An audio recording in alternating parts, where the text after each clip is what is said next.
Kinnear, thanks for joining us. Let's talk about the draft that's coming up. How's the club positioned in terms of picks? We've held on to our first round pick, which is pick 3. We're hopeful, very hopeful, that we'll be able to use that with a live selection. But we'll also be well prepared for if we need to do something on the night and trade that selection. That's unlikely, but you've got to have all bases covered going into the draft. From there, Joel, we've got selections 34, 37, 43, 48 and 60.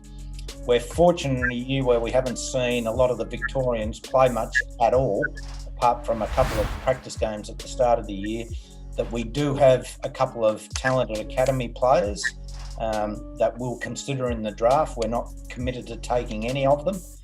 We've nominated them, but that doesn't mean that you have to take them. It will depend on where the bids come for them, and then what that means when we've got to match them with our points. So we have traded out some selections to get more selections which carry points to be able to do that.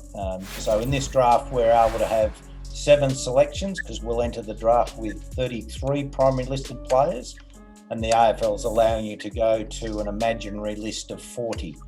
So we're still in the process of trying to work these draft picks and trade them out, but that finished today. There's been a number of pick trades in the lead up to the draft, and there's the opportunity to trade picks live during the draft. Do you expect there to be any more changes? Not between Thursday, Joel.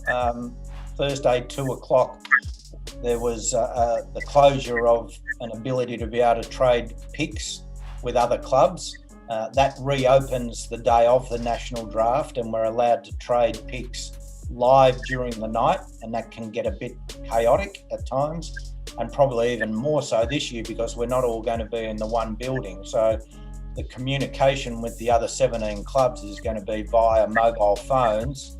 So yeah, we need to be pretty well planned in terms of, not pretty well planned, very well planned in terms of how we would execute any trades if we felt that it's going to be beneficial to us on the night. You've got to be thinking on your feet a fair bit, because a bid for one of our academy players could come at any time, and we've got to be prepared for what that means. It's not just a matter of matching the bid and securing the player. It can also have a big impact on 2021, because if you haven't got enough points to match a bid, the points come off the following year's draft. So you actually go into a points deficit, which could mean that your first round pick for 2021 could slide in the order quite significantly. So there's a fair bit to take into account when the bid comes, but we'll be well and truly organised for that.